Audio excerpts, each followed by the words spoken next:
نيالك عايشة حياتك، أكلنا هوا، انطرقنا عين ثلاثية الأبعاد. الله يستر. على كل حال حبيبتي ما بلومك، مو بس أنت حكيتي لي هالحكي، أكتر من وحدة حكت لي. هلأ بدكم تقولوا لي مازالك خايفة من العين لا تنشري.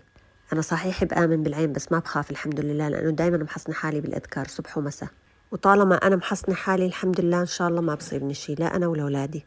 يلي بدي أقوله إنه بحياتكم لا تحسدوا حدا على عيشته. أنت الظاهر إلك ولا غيرك إنه أنا مكيفة ومبسوطة وعايشة حياتي، وفعلا صدق اللي قال الناس إلها الظاهر.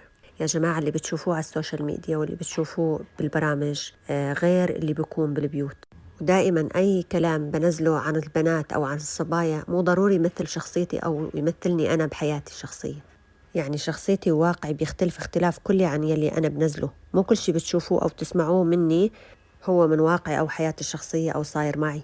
أنا لما بحكي بشكل عام، يعني بحكي